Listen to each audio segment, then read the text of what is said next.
Well, what does he do? He speaks to two experts to try and give you guys the knowledge of what you should be doing as we approach the marathon season. The rights, the wrongs, the do's, the don'ts, and more importantly, what kind of goals should you set for yourself, not just for this marathon season, but for the years ahead. With me, two eminent experts to talk about that. Shiraz Siddiqui of Running Company and Praful Uchil of Striders. Gentlemen, both of you, thank you so much for joining in. Thank you. Shiraz, if I may start off with you. Yes.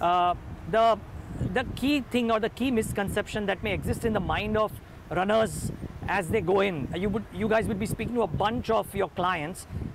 Do people believe that it's an easy job and we don't need clients and therefore let go and practice on our own? And is that a wrong approach? Yes, we regularly come across self-trained athletes, as I call them. So they come to us once they know that they are not able to achieve their endurance goal or they are injured. Both are very bad because both will lead to frustration. And yes, Google has a lot to add to it, because a lot of people do a good Google research and thinking that that's the right knowledge. But then it is very important, and we request everyone to hire a profession. Make sure he's certified, having an experience at least 5 to 6 years of being an athlete and then being a coach, and that really will make a person's journey safe and pleasurable. Yeah. Praful, what about you? You've been training people now for a number of years. Yes. What happens? I mean, because a lot of people who are running these marathons don't quite enjoy the entire 21 or 42 kilometers because they either haven't practiced well, they haven't taken professional guidance, and therefore finishing the marathon is an effort and not a pleasure. I mean, does proper training and professional help, is that the answer to this? Yes, definitely. Professional help is required when you go in for a marathon, because otherwise you will not enjoy the journey, as you rightly said. You will cramp up, you will want, at the middle of around 17-16 kilometers, you would be thinking, why am I doing this? Why am I here? I mean, in the middle of the crowd, what am I trying to achieve? So that kind of thought should not cross your mind when you're running, because that's a very negative thought. You should always be thinking of finishing your run comfortably, and and your legs should be fresh, your body should be fresh. You should not be struggling at the end, like crossing the finishing line and just falling off and asking for water. It's not the way to do it. Okay, so we'll kind of split this conversation into two parts. For a lot of people who are not regular runners, and then maybe some advice for the regular runners as well, and let's try and do that. So let's start off with the not so regular runners, maybe the first timers, maybe people who've done it for 2 years but haven't quite managed to clock in those great timings and are somehow feeling frustrated that how is it that I'm not running 21 kilometers in less than 2 hours.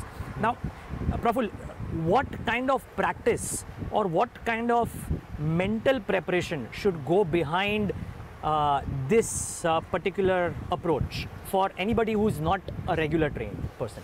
So we kind of tell people that 6 months of training. 6 months of training is required to at least do a 21 kilometers, and after a few 21 kilometers, then only graduate to a 42. Okay. Instead of just jumping into a 42, because there are registrations that are open, and you can just get into it easily. But now even the organizers have realized, without a proper certification, without a proper certificate, they wouldn't let you get into a 42 that easily. So that's where it comes in, where the mileage is built up slowly and gradually, and we take the person to a certain level. For a 21, at least 18 to 19 kilometers during practice session is required. For a 42 kilometers, at least 35 to 38 kilometers is what we take them, depending on their capacity and depending on their targets.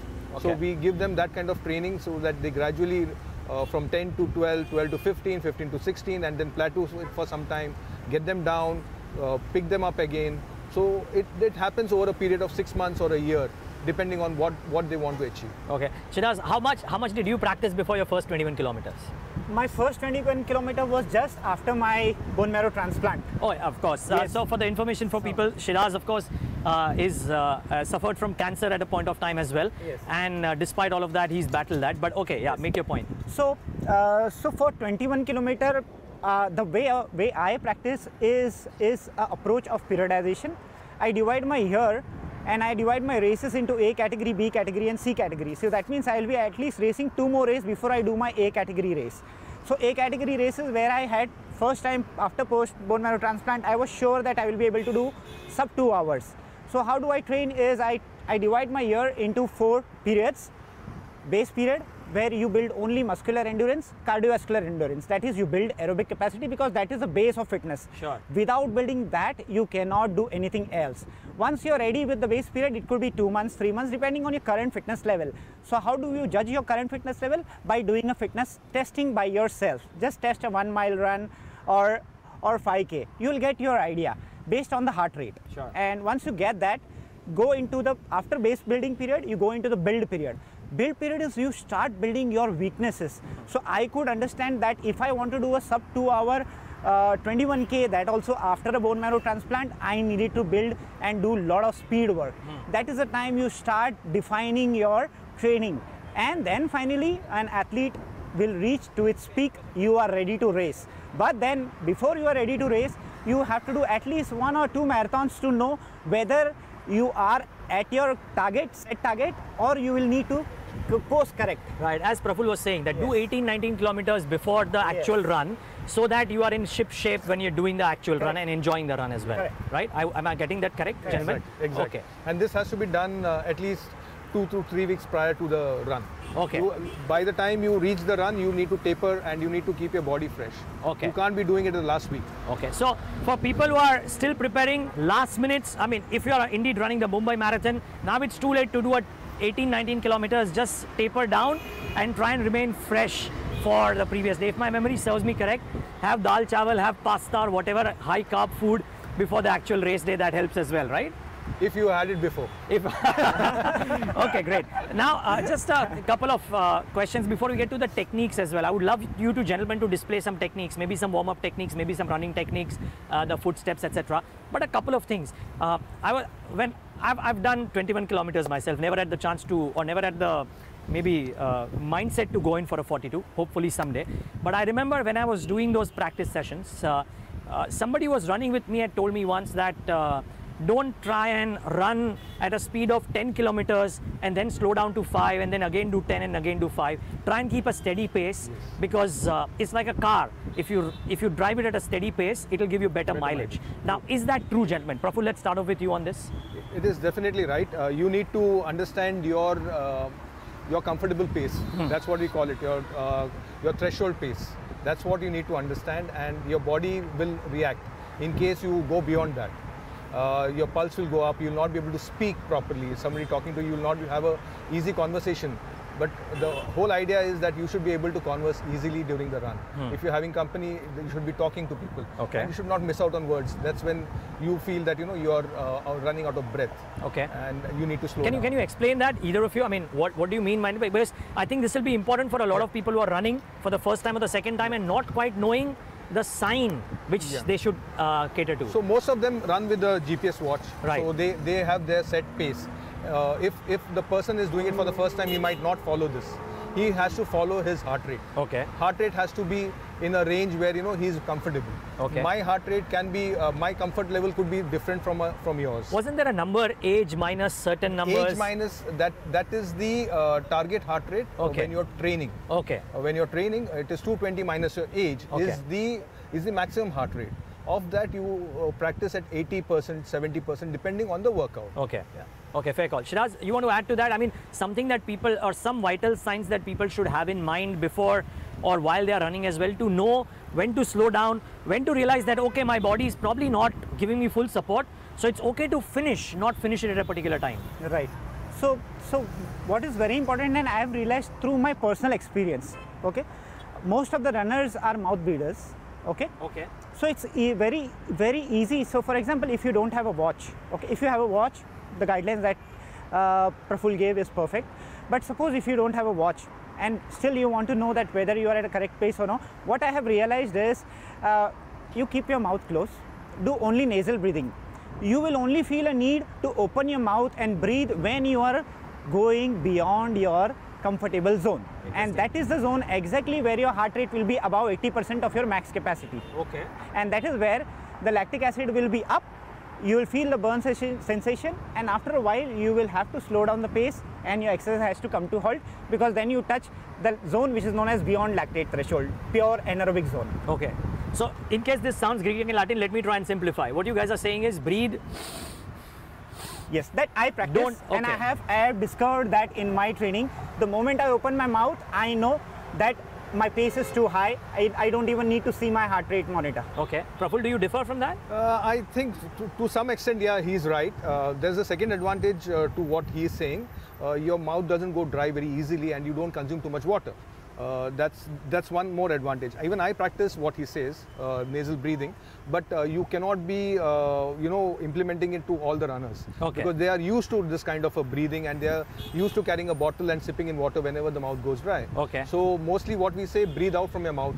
Breathe out from your mouth. Breathe out from your mouth as much as possible. The more carbon dioxide you exhale, the more oxygen you'll be able to inhale. Okay. That's the logic. But the breathing in has to happen through the nose. I think I see a lot of people, and maybe in my earlier years as well, when I used to get tired, I used to do. So that is unadvisable. So there is volume when you breathe in from your mouth, but the deepest that you can breathe in through your lungs is through your nose. Nose. Okay. Yeah. So nasal breathing in. Shiraz says nasal breathing out has helped him. Praful is saying even if you breathe out through your mouth is okay, but definitely go out and breathe in through your nose. I think that's a very important tip, gentlemen. So 2 tips that we've gotten thus far. One is that try and maintain a steady pace and don't try and fluctuate too much. Try and breathe in through your nose at least. You can breathe out either through your nose, Shiraz believes in that, or either breathe out through your mouth. Even that's worked for people. Yeah. Okay. I would love you gentlemen to maybe share an experience of a race wherein you found some difficulties and you managed to overcome that, either 21, 42, and then at some point of time on the show, we'll also try and figure out from you the best race that you have ran. It could well be a Mumbai Marathon, it could well be an ultra marathon or whatever else. There are a lot of things out there, but something else. So Praful, let's start off this conversation with you on what's some things that you observe in people regular mistakes that people commit that they shouldn't, and something that when you run, you implement in your run, which you would love other people's to emulate. Yeah. So at the start of the race, there is a lot of euphoria and there is a lot of excitement happening. Yes. Okay, so I would request people, or tell first-time runners not to go with the crowd. Just try and build your own pathway to the side of the road and go at your own pace. Don't go at the pace that people are going to run at. Don't get pushed by them. So maintain a lane for yourself and be away from the crowd, and just look at your own speed or your own pace. Do not try to follow anybody else's pace. Okay. In the beginning, that's where you will get tired and you will not finish the race in a comfortable time. Okay, so it doesn't matter what the crowd is doing. Yes. Stick to your own pace, and maybe regular practice would have told you what that pace should be. Yes. So therefore stick to that pace. Exactly. Okay, Shiraz? Yes, many beginners especially, they get influenced by others. If someone is passing and you think, oh, I'm running slow, so you will want to increase the pace. So it's very important, stick to your training plan. Don't deviate. Don't add an element of surprise during the race day. That's one thing that can prevent you from achieving your race goals actually. So exactly do what you have been trained. And try not to do anything new during the race day. Okay, interesting. Yes. That's an important point too. A couple of other things that I want to ask you, gentlemen. One is, Shiraz, I'll come to you first on this. A lot of times, I've seen again misinformation. A lot of people have talked to me about this as well, that when they're running, they don't quite know. I didn't know for the longest time that when I'm running, after I've run 10, 11 kilometers, if I'm stopping for hydration, or if I'm stopping for eating something, should I stop, finish my sips and then start running, or is it okay to take the bottle off either from a passerby or if I'm carrying it and have it while I'm running? Is there a right or a wrong out here? See, again, it comes to how you've been practiced and how you have trained your body.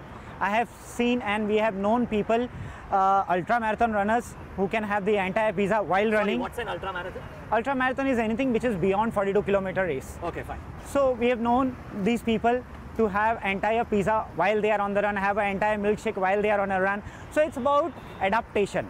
The word here is adaptation. Whatever your body is adapted to eating, drinking, the kind of beverages that you are used to, you should be training well in advance. Sure.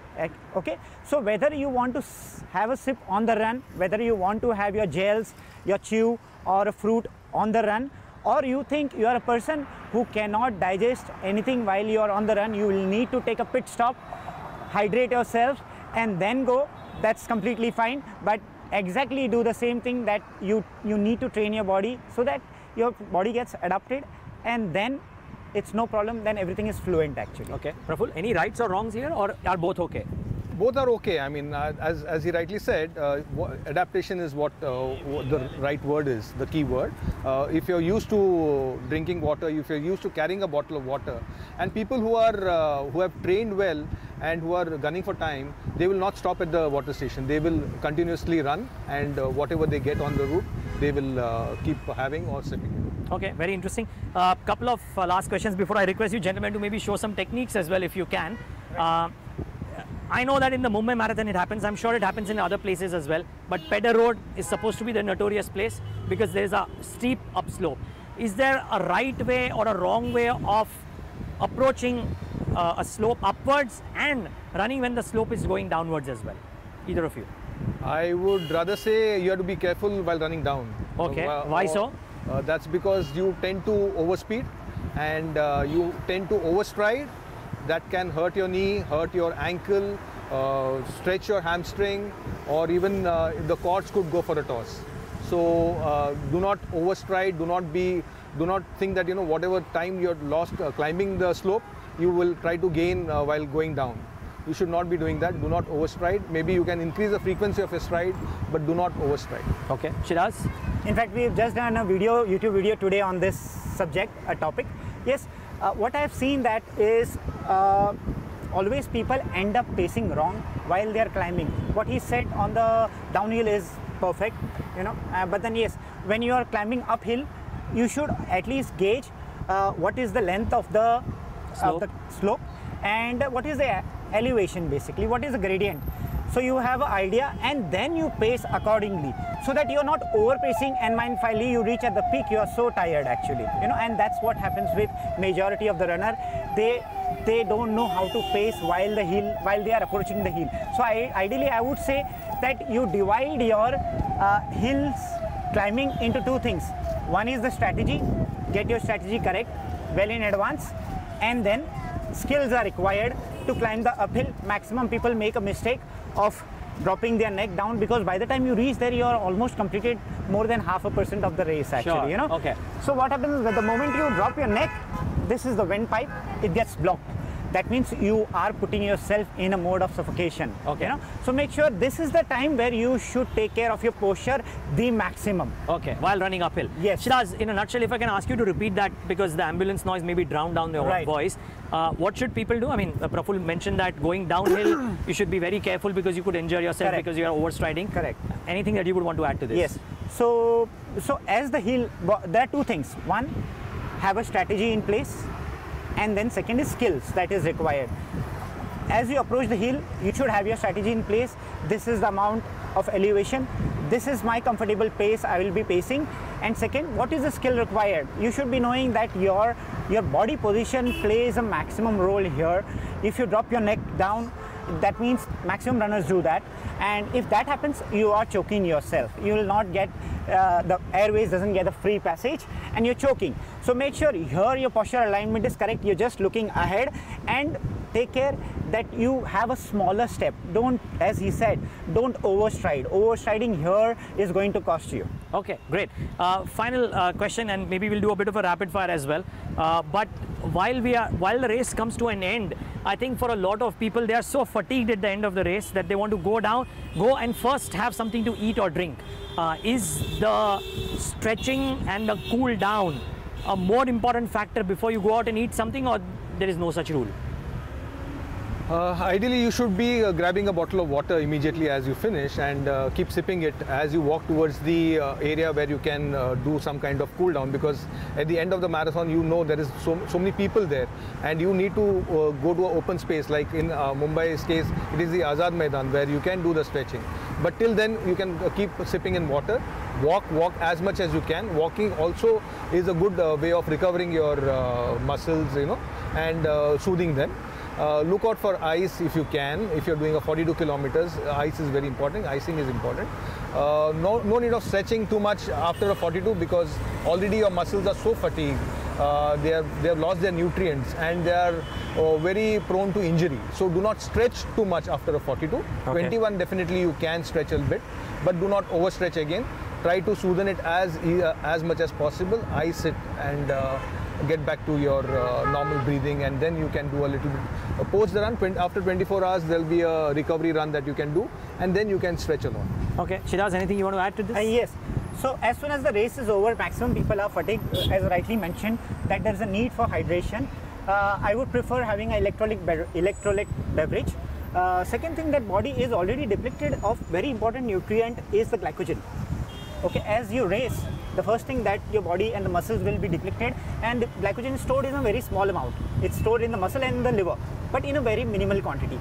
That means you will need to replenish that, because from there your recovery starts. Okay, how does one do that?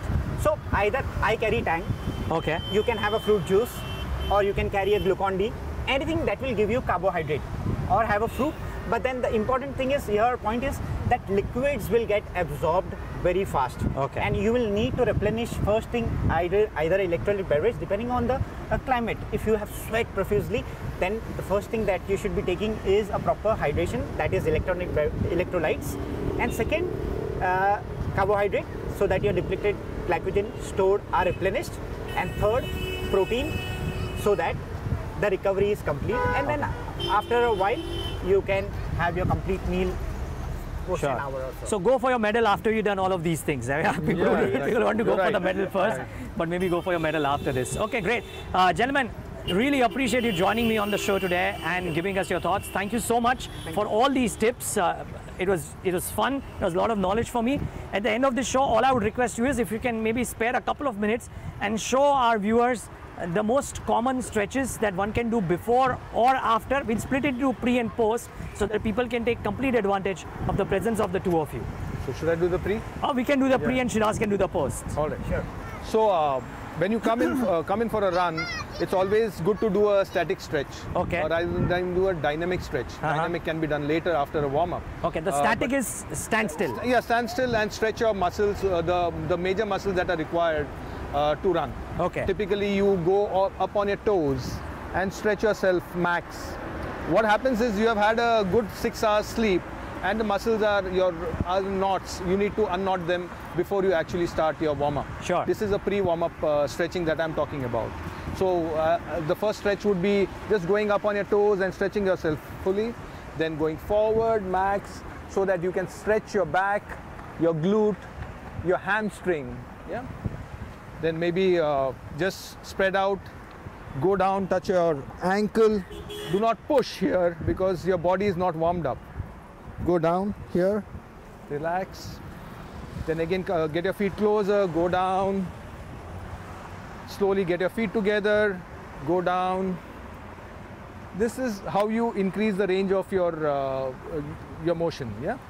Then step forward, go down, touch your toe. The other side. You can put your toe up so that you can stretch your calf too. The other leg. You also need to stretch your adductor muscle. This is how you do it. The other side, you can repeat this because it really needs a lot of stretching. But again, remember, do not jerk here. Just go gradually and do it. Then you come to your back, you stretch your back, then you stretch your obliques, the other side. So what we are doing is warm up. From lower body we are coming to upper body. Then we stretch your shoulder, here, the other one, or maybe lock your hands, just go up. That's it, you're ready for a warm-up. Great. Okay, so the new revelation for me out here is that I've always thought of stretching as starting from the top of the body to the lower of the body. Praful is saying that you can do it the other way around when you're actually preparing to start off on the marathon. Thank you so much for that knowledge. Shiraz, what about people after they have done with the run? So what happens is, overall there are 3 types of stretches. One is dynamic. You can use it anytime, pre-post. One is static, as he mentioned, where you do the holding basically. Okay, you can hold a stretch for 30 seconds, 20 seconds, and that is something that can give you recovery. What I use, and I have seen lot of elite athletes also use, is known as AIS, active isolated stretches. The benefit of that is you can do that anytime, and it is a dynamic movements, as simple as taking a support and doing a leg swings.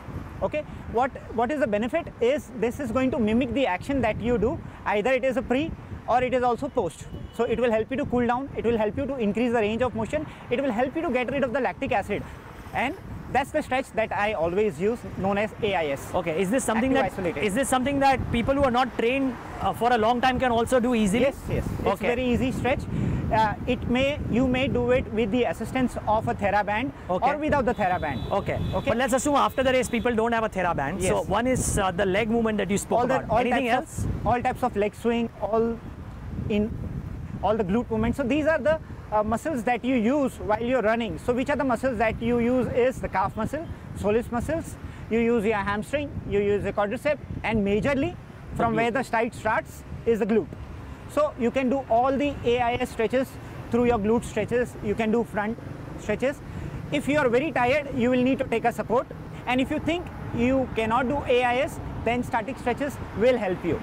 Static stretches only calls for holding a pose for 10 to 15 seconds or 20 seconds at the most.